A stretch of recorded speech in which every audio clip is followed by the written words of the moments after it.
Hey, welcome back to another episode of Unfollowing Mum. This week, you just have me, I don't have a guest, and I wanted to talk to you about something that has been kind of weighing on my mind recently and been something that I've really been looking into and trying to reframe the way I have thought about it, and that is neglect, both emotional and physical. I've never really thought of my childhood as neglectful, and I know some of you that have listened to the podcast episodes and have heard some of the stories from my childhood will be like, what? How could you not have thought of it that way, Harriet? Like, that's insane. It was definitely neglectful.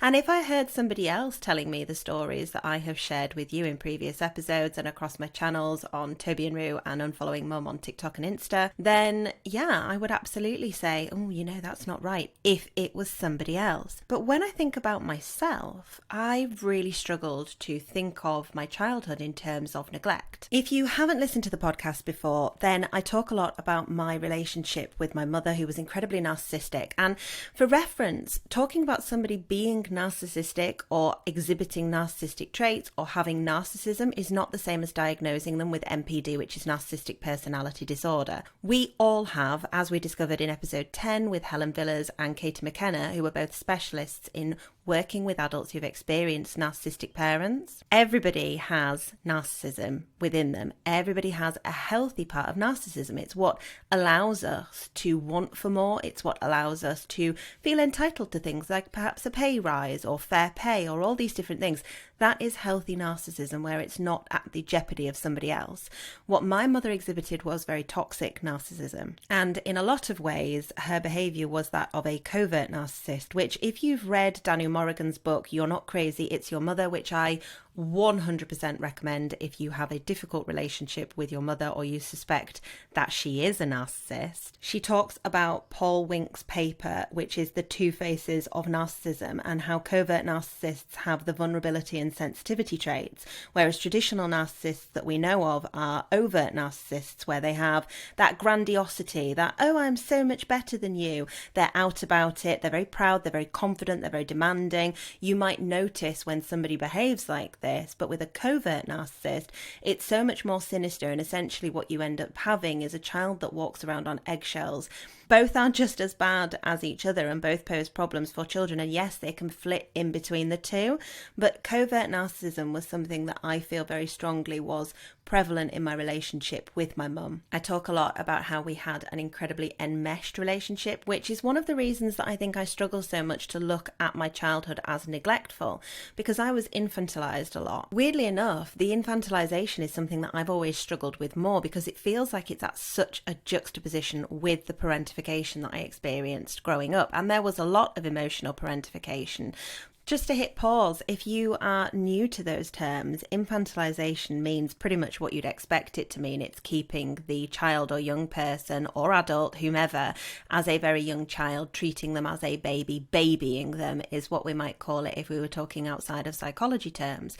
And then parentification is making them responsible for you as the parent, be it emotionally or physically, doing things like raising your siblings. When we spoke to Gemma Wilson about parentification and parental alcoholism, a lot of what she experienced, having to raise her siblings, having to do their breakfast, having to get them dressed, that is physical parentification. Emotional parentification, which is more what I experienced, is essentially becoming your parent's spouse, friend, confidant, their therapist. A lot of my experiences growing up, I was spoken to in an incredibly age inappropriate way.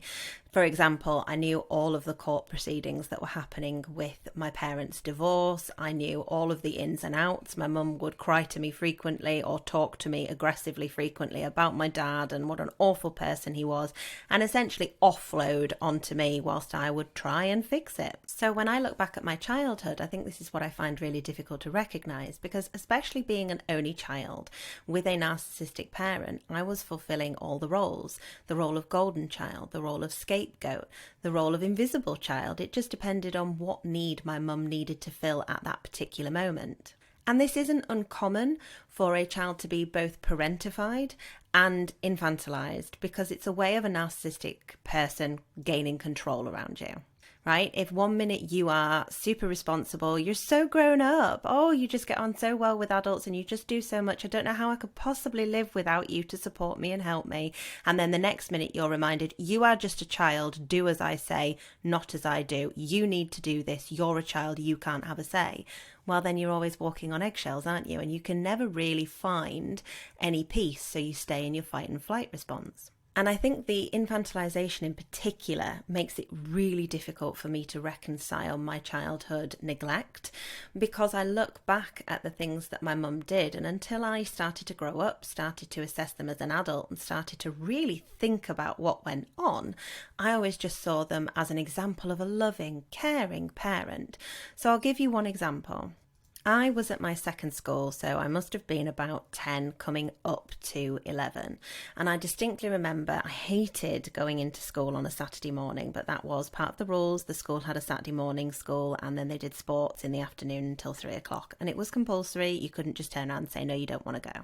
And every Saturday morning at the age of 10, my mum would run me a bath whilst I was still sleeping in our bed, because I certainly didn't sleep in my own, and then would get me into the bath and wash me.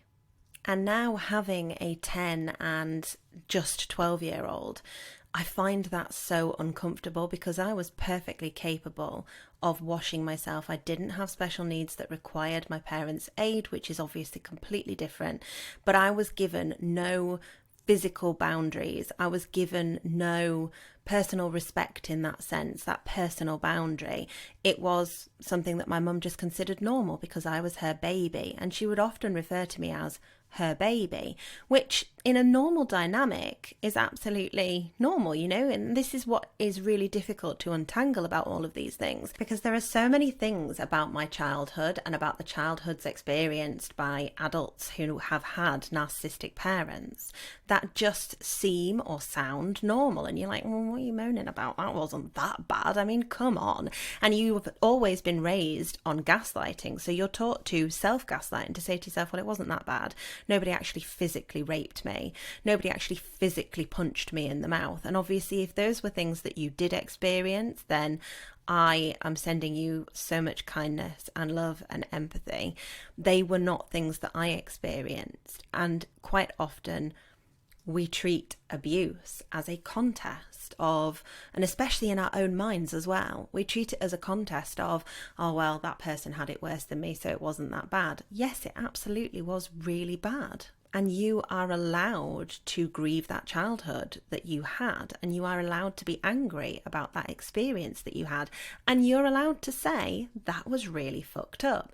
Because as much as all of these small things, like, for example, always referring to me as her baby, always reminding me that I am her baby, always telling me that no one will love you as much as I do, don't sound bad on the surface, but when you add them in to being told that you still needed to be bathed at the age of 10, 11, being still in her bed at the age of 12, 13, they actually become quite sinister. And there is a podcast episode in and of itself with those examples talking about covert sexual abuse, which I would really love to have a professional come on and talk about, because I think that is a very interesting topic and something that, again, is so overlooked and so dismissed, and something that we just don't really talk about as a society. It is certainly something that has been flagged to me on a number of occasions, and something that I would like to dig into myself. But as with a lot of things with growing up in that narcissistic household, these are things that I thought were perfectly normal.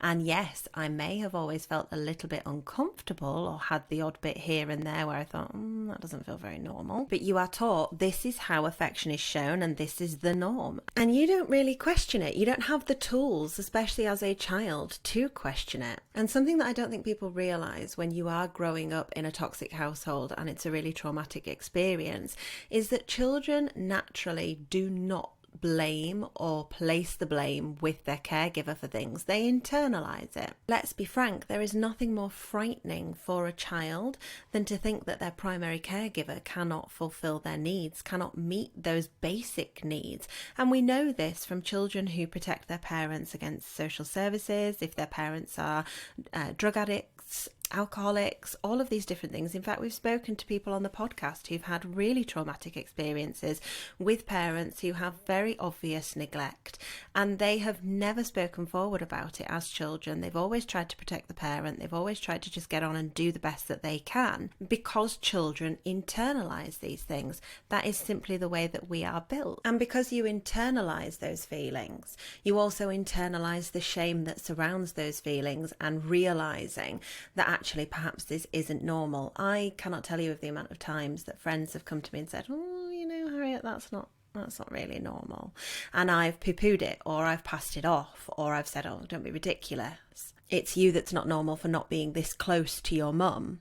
And yet they were quite correct. It wasn't normal. And again, growing up and talking about sharing a bed with my mum, I remember being really embarrassed and never wanting to tell friends that when I was starting year 7 at secondary school, I was still sharing a bed with my mum, because intuitively, I think I knew that that was a bit odd, that was a bit strange. There was no reason for us to share a bed. That was unusual. And I internalized those feelings of shame and embarrassment because I was the problem. I was the one that was so clingy and needy with my mum that I had to get into bed with her, never actually realizing that, oh, hang on a minute, okay, this is a scenario that has been created and encouraged by the adult in the situation, not the child, because you don't realize that when you're a child.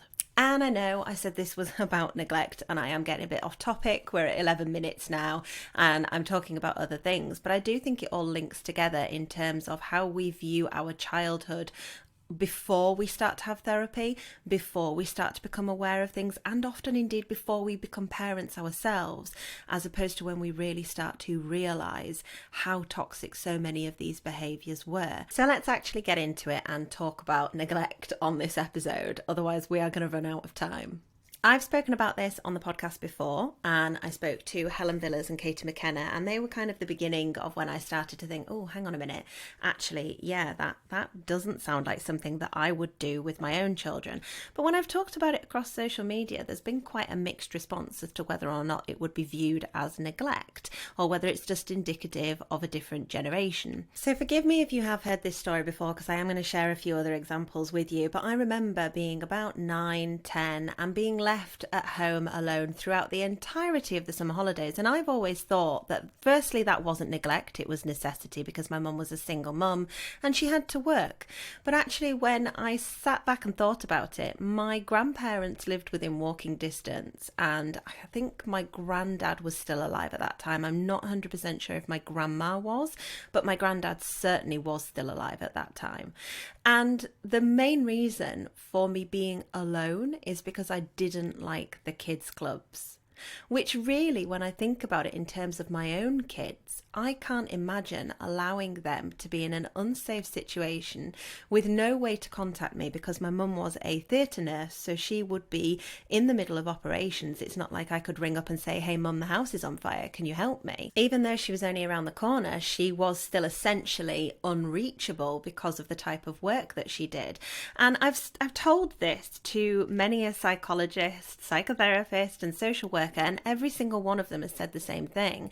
Leaving a child for 11 hours, especially a child who's not yet at secondary school, is neglect. But I have always framed it to myself as necessity. Now, my mum could absolutely afford kids' clubs. My mum also had friends who had children who would offer to take me, but I would not like that. I would much prefer to be at home, and that was what I used to say. And she just couldn't be bothered with dealing with having to drag me out of bed, having to get me there, and dealing with all of these things, because it was easier to just give in and say, oh yeah, no, you don't have to go to kids' club. You can sit at home on your own and watch TV all day, which is baffling to me as a parent now. When I was much, much younger than that, probably about 7, maybe 6, if my mum had to work during the summer holidays, then I would be taken to her work and sit in her staff room office for those 11 hours, with her staff occasionally popping in and out and smiling at me. But that was in an operating theatre staff room, and I distinctly remember on one occasion I'd been sat in the staff room for hours. I was really bored, and I would take along like maybe a teddy to play with or something like that. And I think when Game Boys came out a bit later on, I think I had something like that. I don't really remember too much of it. I just remember sitting for hours and hours and hours in this small box room where there were cups and things, and then occasionally I'd help make teas because that would make me feel like I was doing something useful.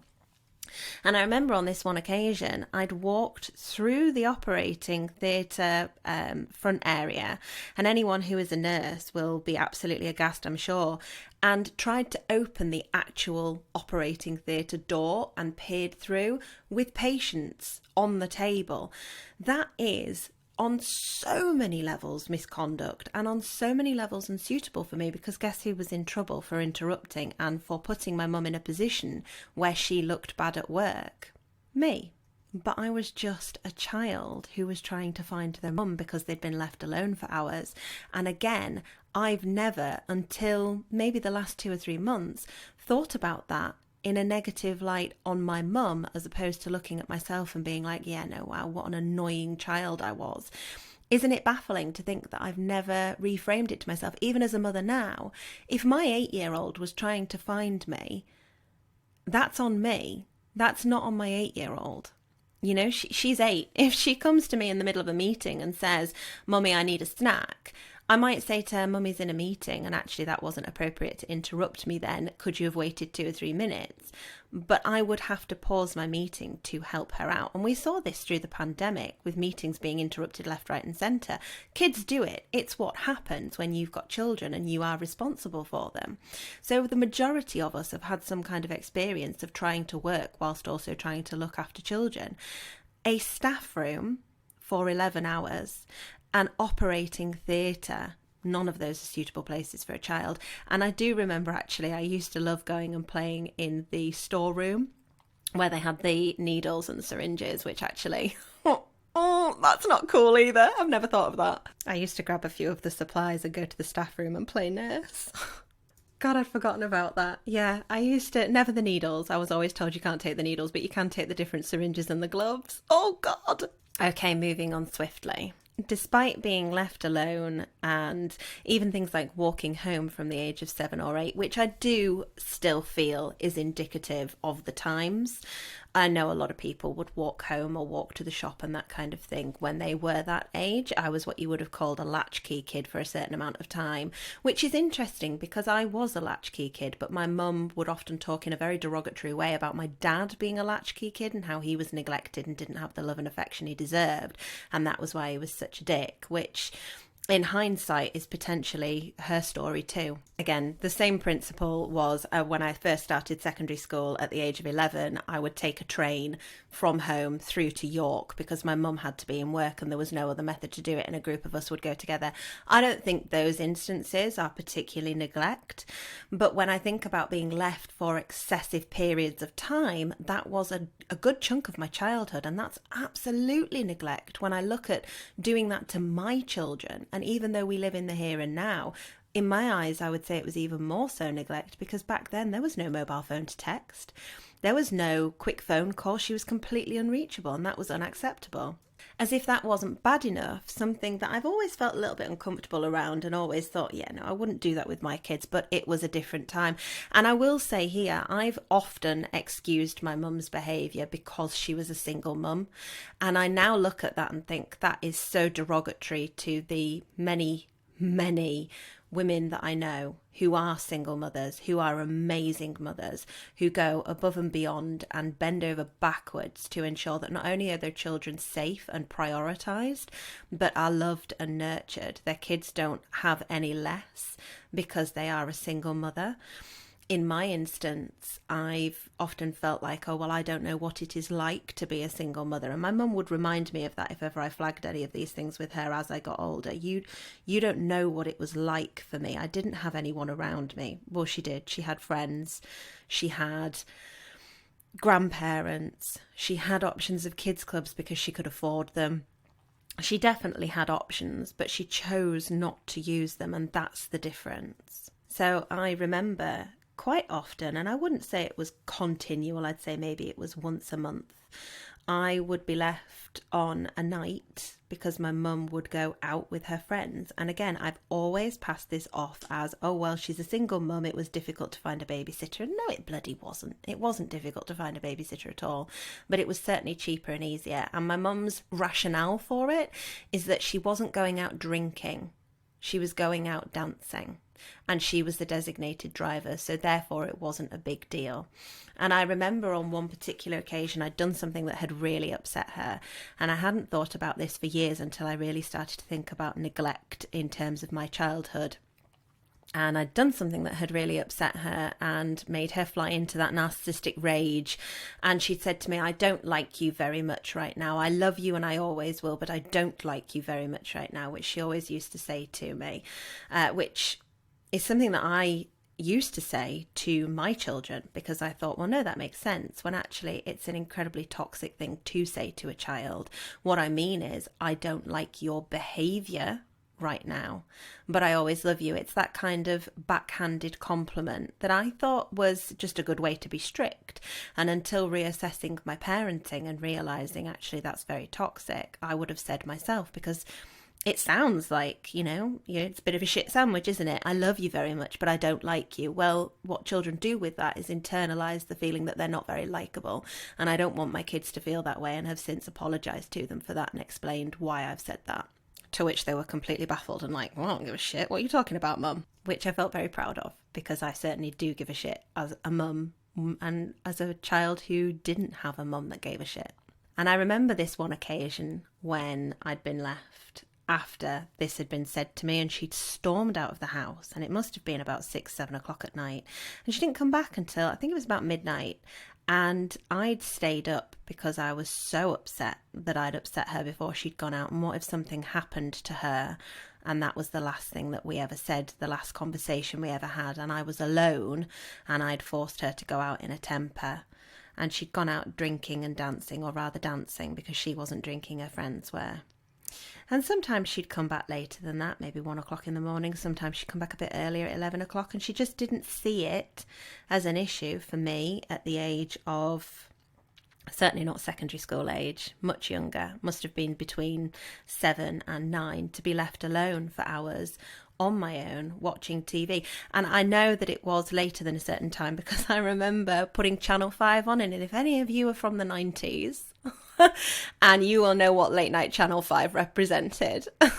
But guess who got told off for waiting up, and made to feel shame for waiting up, and made to feel like they were in the wrong for waiting up because they were so frightened? Me. And that is neglect. And I was feeding this back to a social worker friend of mine, saying how I find it difficult to look at my childhood through the lens of neglect, because I often feel like the enmeshment, the infantilization, they negate those things. Like, how could somebody who treated you like a baby then neglect you, really? And she is a social worker, and I was talking to her and saying, I've never really thought about them as neglectful things, but this is what happened to me. And she said unequivocally, you would be flagged to us now and then, had social services been made aware of it, because I have people that I'm currently working with who do far less and would be flagged for those things, because that is just not acceptable. And sometimes it's in speaking to professionals and hearing them say that's neglect and that's not okay, for you to actually step back and go, yeah, wow, I'm allowed to acknowledge that that was neglect. And that was wrong, and that has hurt me, and that has left me with a whole host of abandonment issues, which I already had niggling away because of my dad. That was not acceptable.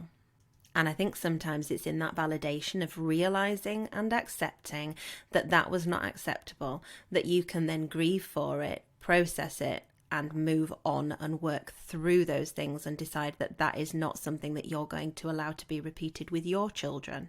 I want to give you an example of my mum's narcissism at play when it comes to neglect, and how the shame and blame game would be always flipped onto me. So I've told this story on TikTok before, but I did want to share it with you here on the podcast because I think it's a really poignant reminder that this is not something that people are unaware that they're doing to their children. This is not something that I often hear a lot of, oh, but maybe she didn't know better. And absolutely, toxic parents know better when they are doing these things to their children. You know that that is not a way to treat a child. So in this particular example, I must have been about 9 or 10. I can't have been any older than that, and I certainly wasn't at secondary school yet. And I was out playing with a group of friends. We lived in a cul-de-sac area, and we were all playing together, mixed boys and girls. And one of the girls' older brothers was quite known in the area for not being very nice, and he must have been about 12. He'd come over and was picking on us all, and he wasn't being nice at all. And he picked up a piece of wood and started swinging it at people. And I wasn't flinching. I was doing the I'm big tough girl act and not being bothered at all. And he swung the piece of wood, it was like a plank really, that had fallen off someone's fence, I think. And he swung the piece of wood at me, and I put my hand out to stop it from hitting me. And I still have, I'm looking at it right now, the scar in my hand that looks like a freckle where a piece of nail, rusty nail, went into my hand. Obviously I screamed, as a child would at that, well, as anybody would if they'd been hit by a rusty nail plank of wood.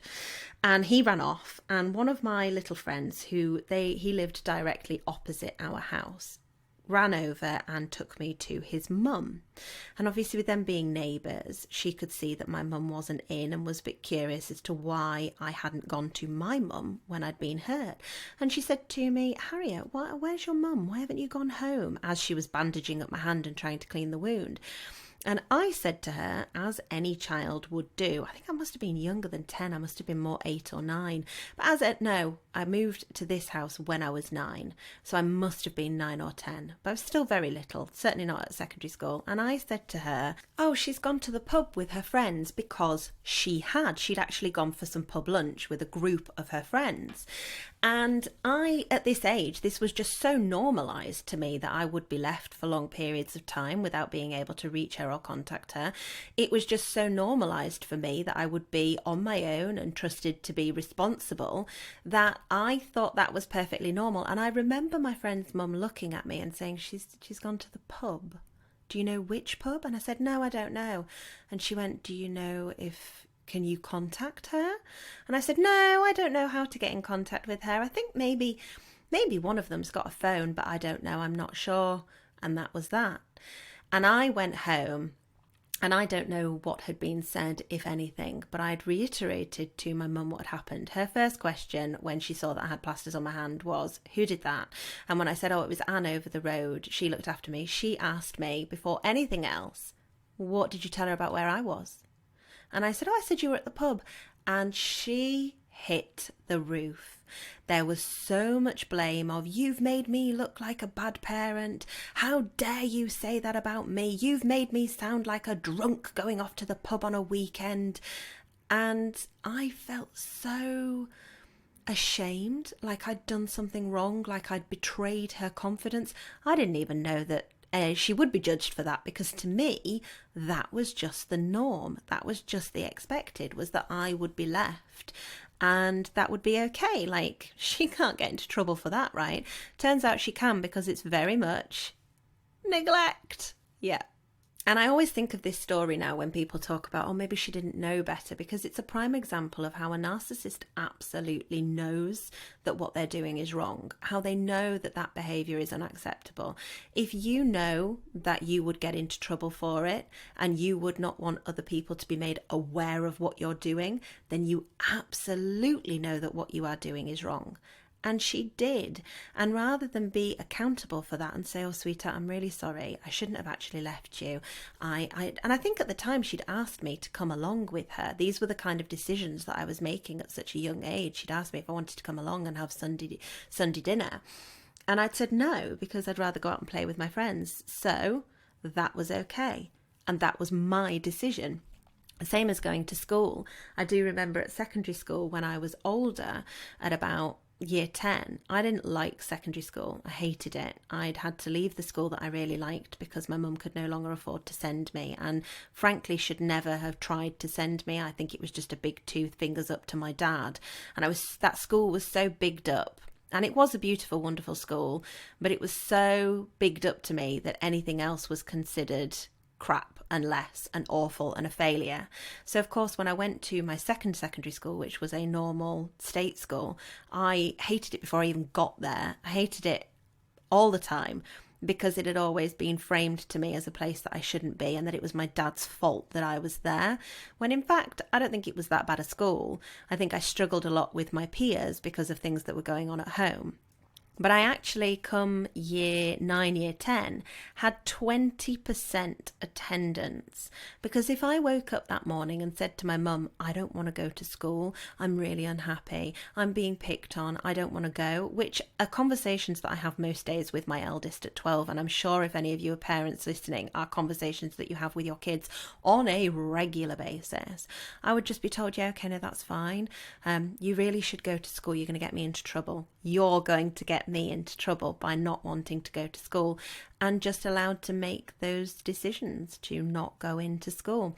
And I do struggle sometimes now with my own parenting. Ruben didn't want to go into school on his birthday, and I'd said to Adam, do we just not send him? Do we think that's okay? And Adam looked at me and was like, when did you ever not go into school on your birthday? And then went, actually, don't answer that, because never. Because if I woke up and said, I don't want to go to school, I'd rather stay at home and play with all my new stuff today and be able to have fun at home alone, listening to, it wasn't MTV, it was, I can't remember what it was called, TLC or something like that, the free one, because we didn't have MTV at the time, then that would be fine. I would be allowed to do that, and that would just be something that I would do without any consideration as to whether or not that was acceptable to allow a young teenager to make those decisions.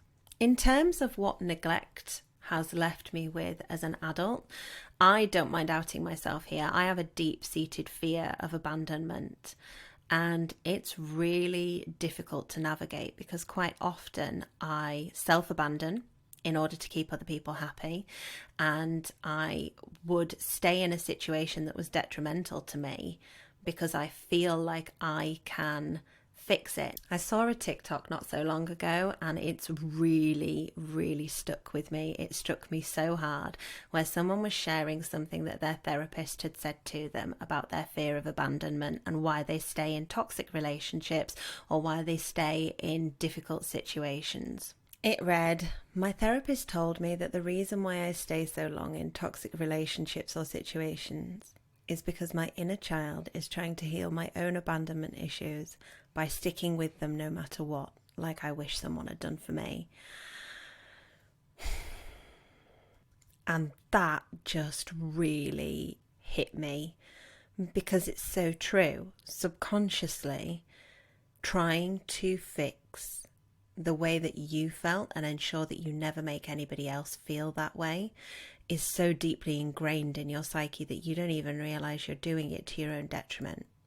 And you stay in these toxic relationships or toxic situations because your inner child feels a need to stick with somebody the way that you were not stuck with.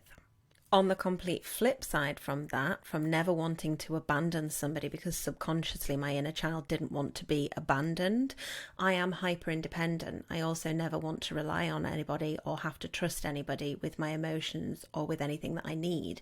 It is probably the driving factor behind me insisting that I have my own finances, that I have my own career, that I am never reliant on Adam for anything, actually. Even if it comes to asking for help, getting something off the top shelf, I have to work hard to ask. I would rather put my back out, climbing into the loft to pull something down that would take him 15 minutes, than I would simply ask for help. And that goes so deeply. And in a way, I've always thought of that as my adult self, but I guess in a way you could think of it as your adolescent self saying, yeah, well, no one's going to upset us. No one's going to do this to us. We're going to do everything for ourselves, which has served me well in some ways, and in other ways, not so much. I do have a tendency to push people away because if they get too close and I allow them to become too integrated in my life, then what if they abandon me? So in order to protect that inner child, I'm hyper independent, but that inner child will never abandon anyone because she needs to fix her own abandonment issues. So then it's for your adult self to step in and go, okay, well, what's going on here? Like, if we're asking for a guy to reach something off the top of the cupboard, he's probably not going to expect too much. We can probably reach out, and that's probably going to be a safe bet, Harriet. And I joke because it's painful to go too deep on it, but it is there. And it is true. And it is a case of sitting with yourself and saying, what is going on here? And why am I behaving these ways? What issue is it that I'm picking up on here? Because it does leave you with those issues. And it is really hard to overcome, which is why I always recommend, if possible, speaking to a therapist, because working through these things in therapy has allowed me to engage my adult self and keep these other tendencies that I have where I am hyper independent or where I will sacrifice myself to please other people in check, and to challenge those parts of myself and say, hey, hang on a minute, no, that's not acceptable behaviour, you need to set a boundary around that. Or you are just being a bit silly here and causing yourself a problem because you're refusing to ask for help. And that is the end of today's episode, guys. Thank you so much for listening. I hope that you have found this informative and it has given you food for thought and made you feel validated if you have had any of these experiences. As always, sending you love and kindness. I've been Harriet Shearsmith, and together we are Unfollowing Mum.